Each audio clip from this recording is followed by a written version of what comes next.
hugely appreciated.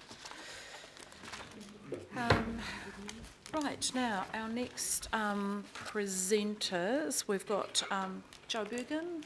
Welcome, Joe. And this is, I think the topic, or your critical key topic, is the future port study. Yes. And representation on that. And welcome, Grant. Very good. Thank you, Madam Chair. Thank you, members of the governing body and Member Taipori.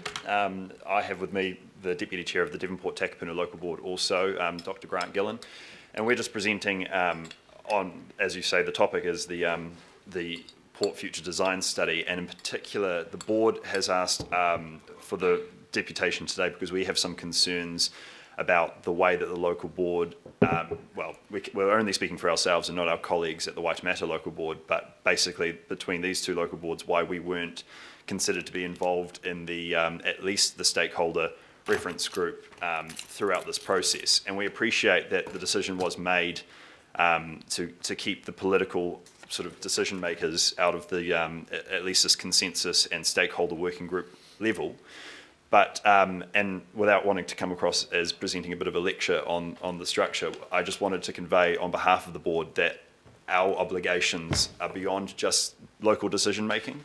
The Devonport Takapuna Local Board and all local boards under Section 16 of the Local Government Auckland Council Act states that we're supposed to identify and communicate the interests and preferences of people in our local community. And we do that in a way that is holistic and across all of the interest groups. And so although we appreciate that genuine attempts have been made to try and get a broad spectrum of representation from interest groups, whether that be port unions or our local community groups in Bayswater and other active groups in the Devonport Peninsula, we would argue that these very active and very involved organisations are fantastic advocates within their areas, and we play a role across the Devonport Takapuna Local Board area. And being one of the most directly affected by the port's operation, we just found it unusual that when I was in attendance at the Auckland Development Committee meeting in May, on May 14, and we looked at the report, there was quite an extensive consideration given, for example, on the Māori impact statement, but the immediately preceding section of the report, the local board input, was a sort of two stock standard wrote paragraphs which we didn't actually think represented any level of or any attempt to engage with the local board directly in terms of gathering our views.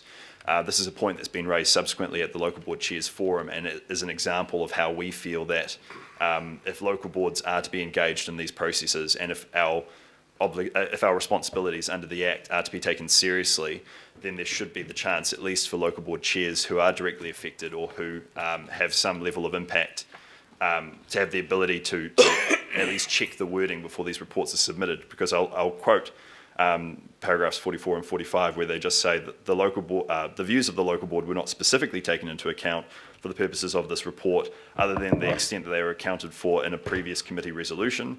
And then at 45 it states, the proposals in this report suggest that given the governance role of the local boards have, they will not be directly involved in the collaborative process. Rather, the local boards exercise their governance responsibility at the time when recommendations and or concrete proposals are to be considered. And although we appreciate that that may sound perfectly fine in print, we do realise that the local board has no direct governance role here at all. And so we would have asked, and we still do ask, that at least consideration be given for our membership and potentially our partners on the Waitemata Local Board to be on be on the stakeholder reference group for this exercise, so that we can bring our community along with the process. Enough scepticism has already been levelled at the way that activities have occurred on the port, and also at the way that the council has handled the matter, and it would just help stem those issues at the source. So, we just wish to convey that on behalf of the board. I'm not sure if Grant has anything further to add, but I hope that you can accept that this is just from us to you as partners in this Auckland Council family, that we feel that moving forward we really should have a greater role in respect of our responsibilities. So thank you. Thanks, John. Any questions? Sorry, Grant, I'm we'll just see if Grant, anything to add, Grant? No, I just endorse what Joe said, and it's the board's view, and the fact that our role wouldn't be a political role on the stakeholder group, because we don't have a direct decision-making or governance role in this issue. So therefore, our role would be solely there as community representatives as required under the Act. Okay, might be a couple of questions. Councillor Penrose, Councillor Crum. Yeah, Madam Chair, Grant and Joe, good to see you guys. Hey, you probably know my stance on the ports. I was pretty clear right from the outset, but I think we're pretty clear around this table. Well, a number of us around this table as regards to political input, because a number of us were highly criticised through the ports process, and I'm just wondering, although you're saying you'd like to be there, what sort of role, but well, not so much a role, but how would it be perceived by the public in general? I would have thought the better role is to bring those community groups through, the political people step back, and let that process take place. I can appreciate that concern, Councillor Penrose, and in particular I look at how separated the governing body is in the first instance anyway. I mean, when you consider that ACPL holds the shares, and then there's that arm's length distance between the governing body and the CCO. But I just encourage you to consider the institutional knowledge that sits around our local board. We have some real community advocates who've been in the community for a long time, and they understand the personalities, they understand the concerns, and they live and breathe Devonport and the affected areas of our ward and board area. And I would just suggest that we are able to work constructively in a consensus environment, and I would say that we would be far less political than potentially some of the port unions or even some of those sort of direct warring factions who have been put on the same table there. And I would have thought that we could play a really important role in sort of selling our community vision and seeing alignment with the local board plan, local board priorities, and we've got some really fantastic board members who could do that. Just the opportunity was never extended, and I honestly don't think the committee had time. I sat through the meeting. I know it was quite late in the meeting when it was raised, but I don't think the committee had time to consider the constructive role we could have played. And can I just add to that, in that whilst the committee might feel that there isn't any political representation on there at the moment, Auckland Council is represented on that stakeholder group and other groups involved in this decision making in a number of different ways. For example, through Ports of Auckland Limited, through the Committee of Auckland, which Auckland Council is a member of, and some of the other CCOs. So we would see the board as actually just being part of that bundle, and if the CCOs aren't politicised in this area, then it's the same applies for the board.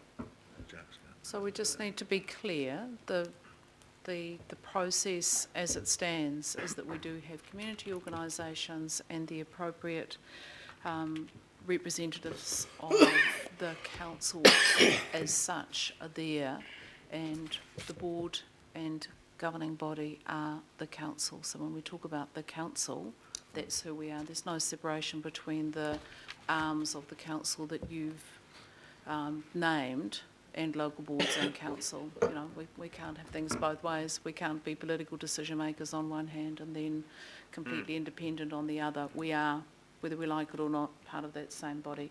Councillor Crum and Councillor Watson. I And applaud Councillor you George. for Remember, coming it's today questions. And for clearly demonstrating your community advocacy. However, I think that's a little problematic, some of the rationale that you raise. One line I picked up on, Joe, was that you think chairs directly affected should be there, and you've mentioned yourself and Waitemata, whom you do not presume to speak for. And I would have thought it would have been a good idea for them to be here today.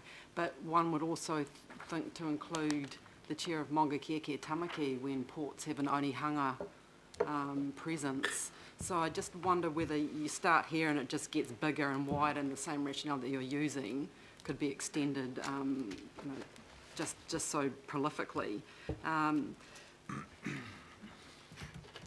I think we've cooked our goose politically on this topic, which is why there are no politicians at the table, and I think that's the way it needs to remain.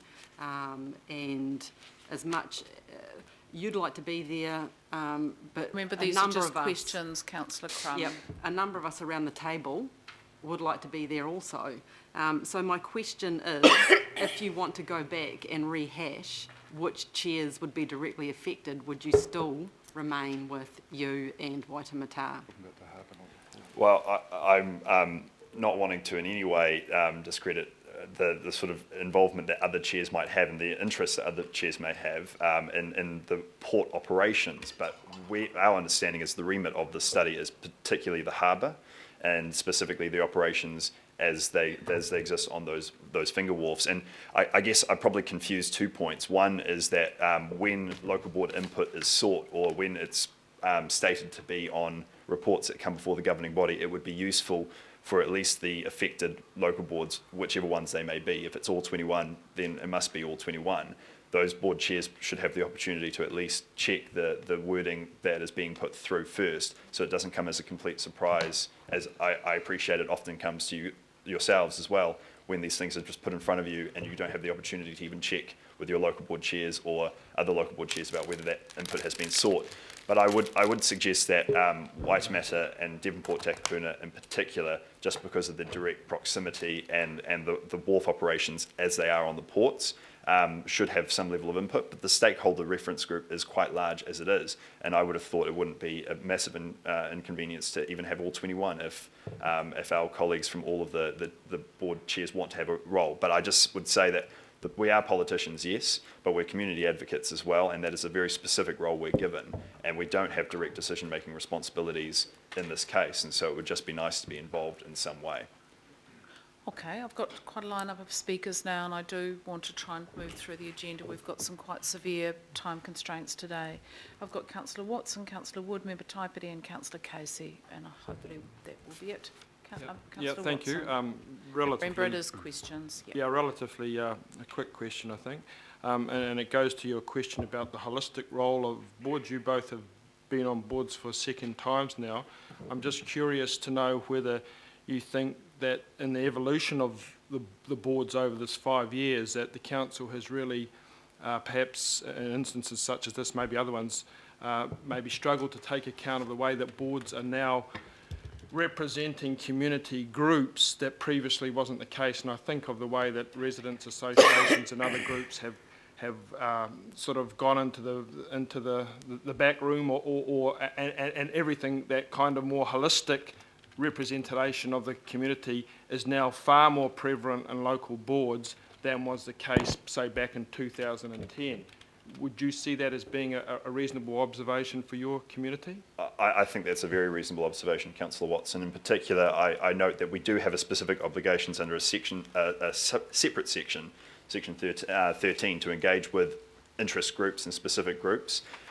But we play a much more holistic role, and I think the local boards have grown into that role, absolutely. I would just point out as well, I mean, in the same way we don't have a specific residents association for Devonport, we've got business associations, we've got heritage interest groups, we've got the Bayswater Community Committee.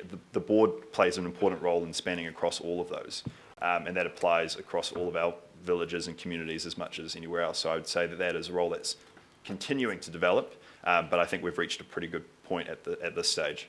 Okay. Thanks, Joe.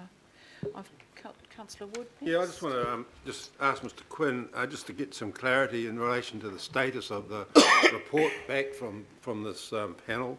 I take it it'll be similar to the Independent Advisory Board in relation to fuel and motorway tolling, where the decisions come back and it is really in the hands of the Auckland Council as to how they are handled from then on, and no doubt they'll go to the boards for their input and to the governing body and as a normal process. Indeed.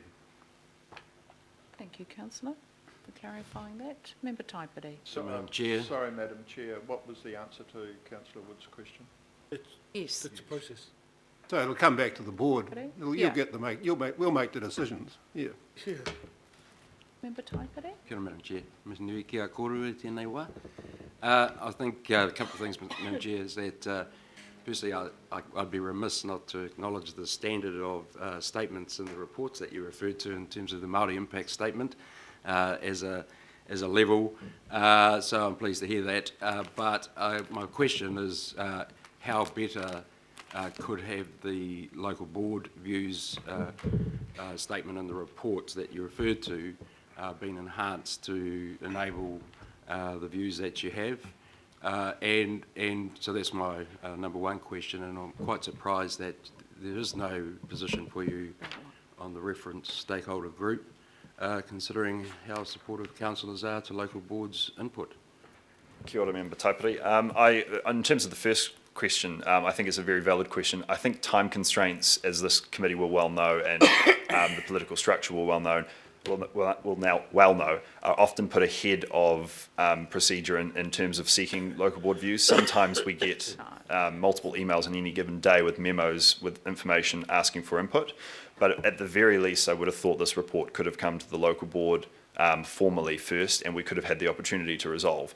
I didn't even receive a courtesy email as chair, and the previous chair I checked with as well didn't receive any such communication. So it was a complete surprise, and it's very difficult for local board members, I hope you can appreciate, to keep up with all the committees of the governing body and try and figure out the relevant matter. But this one in particular, I just thought it was particularly surprising that the author didn't seek any level of input or to check. So my feeling is those particular two paragraphs should probably serve as a warning for all committee members that if you see them, it means that the local boards haven't been approached because they've been decided not to be approached. And that's just, unfortunately, my expectation. Because this is just on the port study. The point has been made several times now. My suggestion is that this is a wider issue that needs to be picked up at the Chairs Forum with our democracy services and the relevant staff. If the quality of statements from local boards is not up to what you see as the right standard, I think the boards need to work that through so that that can be improved. Councillor Casey. Thanks, Joe. There was a minority view at that last meeting that there should be elected members as part of that port study. It was not supported by the committee. My question to you, though, is you started this briefing by saying that the issue had gone to the Chairs Forum. Can you tell me how that works and where the recommendation is from the Chairs Forum relative to this? Sure. So I'm not entirely sure how the decision was made for the port study specifically to go to the Chairs Forum. It was allocated, I think, about 10 minutes, and it was discussed towards the end of the forum, and the chairs don't usually make any recommendations or resolve in any specific way, but I certainly took the opportunity to say, well, it's nice that you've come to the chairs, but to this day, the only time the report has ever been presented to the board was when our senior advisor attached it to his monthly report. So it was raised with the chairs, maybe as a way of engaging some way with the local boards, but it wasn't resolved specifically or recommended by the Chairs Forum, and it was sort of dealt with very briefly, and I think the point was made then probably by quite agitated Devonport Takapuna local board chair that the process was not a particularly good one. And so then following on from that, I said that we would use it as an example, and we've had a meeting with the Chief Executive to talk about departmental reports, and that was an example that was raised of how local board inputs are sort of a tick boxing exercise. Okay. So the report that went to the chairs was just the port study in terms of reference? Yes, the one that came to the committee, Same basically one. the exact same one, yes. And just to comment on something that one of my colleagues said about depoliticising this, as if the Committee for Auckland is some kind of independent stakeholder group. I'm not going to this is going way beyond the discussion. And Jim is just for the sake of clarity, the only CCO on the port study group is actually the port. And they're not a CCO, they're one step distant. But logic says the port would be there. We have no other CCO membership on that group. Sorry, Councillor the Walker? CCO was in the Committee for Auckland, members of And I'm not Committee even going to go there with the Committee of Auckland. We go round and round and round in circles on this issue, and I still fail to understand the relevance of that. Councillor Walker. Sure.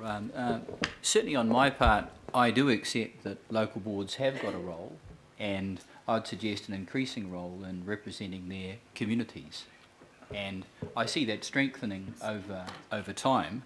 Just echoing the concern of Councillor Watson, what is happening is I think we're seeing a diminution a whittling down of community groups and the like, because with Facebook and a whole range of things, those sorts of networks are changing, and people are looking to local boards to take up the baton. So the question I would ask is, what role is possible for the local board to engage? What role might we consider? It may not be directly part of the stakeholder reference group, but what way can you actually engage in the process so that you're able to feed in? Because I would suggest you've got a useful role, somewhat different to the governing body, because you're closer to the community. So I'm just putting the question, how can we generate the engagement that you're seeking, Madam Chair? Councillor Walker, thank you. It's a very good question. We haven't discussed it directly as a board in what way it would take, but given the considerable amount of interest in the Devonport area, in particular over this particular issue, we would hope when the process is concluded, if there isn't any opportunity for us to still get onto the stakeholder reference group, we would hope that we'd have the opportunity to have a very open workshop with our communities and send it to the many people who've sent us emails over the past few months on this issue, and give them the chance to feedback directly into us. And we would hope we would have enough time then collate that and present a comprehensive view back to the governing body in the interest of a collaborative process there. And we would hope it would be more than 2 paragraphs. I can assure you that we'll be working quite hard on that. Cool. Thank you for the That's clear. response. And just further to that, I would suggest that there are going to be a number of issues, an increasing number of issues that are going to require stakeholder-led reviews. That's desirable. Having a measure of independence, that's desirable. But we really haven't thought through how Councillor, you we're have engagement really, with local boards. We're really It's a matter of delving- principle, Madam Chair. It is, and I'm not curtailing this. However, we spend an awful lot of time discussing this at our meeting where we actually set up the process to have this Port Future study. We can't relitigate this now. This is us hearing from our local board. If we wish to discuss this further, then that's what we will do. We can't debate nor make decisions on that right now. So we hear the issue. It's not unheard and unrespected. Final question, Councillor Lee. Yes, Madam Chair, and it's really to you, because I take on board the concerns raised here about political input, and there's nothing invalid about political input, and local board members shouldn't say that they're not political. We are, and proud of it. That's our role in a democratic society. I represent the Waitemata and Golf Ward. The Port of Auckland and the Haureka Golf are right within my ward. I represent 3 disparate communities united in my ward around the harbour. There are 18 local board members, but I'm the sole member elected from the community onto this governing body. So the question, inspired by the points raised by the board members here today, Madam Chair, is could you remind us of what, as a part of this process, when is the appropriate political input for local boards and ourselves, and as a part of this, the completion of the study or the review of it or whatever, the signing off of it, inputting of it? We've got Mr. Jacques Victor here who might just clarify timeline for us. We'd given ourselves a year. It's my understanding that no one has changed that yet. Mr. Victor? Yeah, Madam Chair. So the timeline is towards the end of June, July next year. What will come to this committee would be a set of recommendations. What the council then does with that is yet to be decided. That is a process that you will decide how you respond to that. Yep. And then it's in our hands, our relationship with our local boards and how we join up with that decision making, which is the point that was made at the beginning, I think, by Councillor Wood. Yeah. So, thank you. I think we've gone as far as we can go. I'll move that we thank Madam Chair, Mr. Bergen and Dr. Gillen. On the resolution, could I just ask that you please change Member Dr. Gillen's last name? It's currently incorrect. It doesn't have the second I.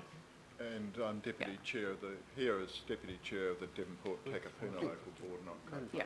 Second. Okay. Right, so I'll move that, seconded by Councillor Darby. Speak to that. Aye. We're just moving that we thank them. Yeah, I just wanted to speak to the, well, they've come over here to talk about this morning. I just wanted to, can I talk? Briefly, yep. Well, yeah, I think the answer that Mr Quinn gave was, it would be heartening to the local board, because I was there the other night when they've talked about this issue, and the board is representing the views of their communities. I think, you know, before council makes decisions, we must know what the views are of our communities, which is really inherent in the Local Government Act that happens. So for the board chair and deputy to hear today that will be coming back to the local board and they will be able to discuss the matter with their communities, I think it will be heartening to them, and I think it will also be music to the ears of the local communities, the groups in the Devonport Takapuna local board area that have concerns about this. So thank you for coming over this morning, and it's good to hear that clarified now. Thanks. Thank you. Right, I'll put that. All those in favour, please say aye. Aye. Against? Carried. Thank you. Thank you, Madam Chair. Thank you, committee. Thanks for being here. Okay.